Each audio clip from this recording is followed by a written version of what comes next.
నమస్తే, welcome to today 18 news. Karimnagar జిల్లా చొప్పదండి మండలంలో చొప్పదండి అర్నకొండ గ్రామంలో ఉన్న డబుల్ బెడ్రూమ్ ఇళ్లను బీజేపీ కిసాన్ మోర్చా రాష్ట్ర ఉపాధ్యక్షులు సింగిరెడ్డి కృష్ణారెడ్డి, జిల్లా ప్రధాన కార్యదర్శి బత్తుల లక్ష్మీనారాయణతో కలిసి సందర్శించారు. చొప్పదండి ఆర్నకొండలలో 14 కోట్ల రూపాయలతో నిర్మించిన 238 డబుల్ బెడ్రూమ్ ఇండ్లు చొప్పదండిలో నిరుపయోగమై పశువుల కొట్టాలుగా, మేకల పాకలుగా విలసిల్లుతూ ఉన్నాయి.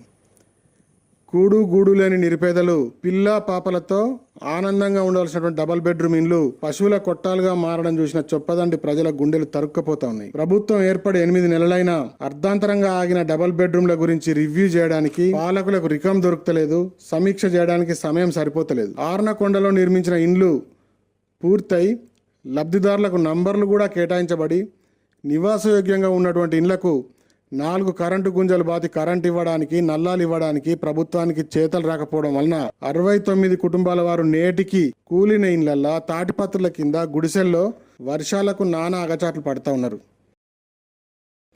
గడిచిన 8 నెలల్లో సమస్యను పరిష్కరించాలని చూసినటువంటి అధికారి కానీ నాయకుడు కానీ లేడంటే ప్రజల పట్ల పాలకుల చిత్తశుద్ధి ఏందనేది అర్థమవుతాం. మేము గౌరవ స్థానిక శాసనసభ్యులు శ్రీ మేడిపల్లి సత్యం గారికి విజ్ఞప్తి చేస్తున్నాం.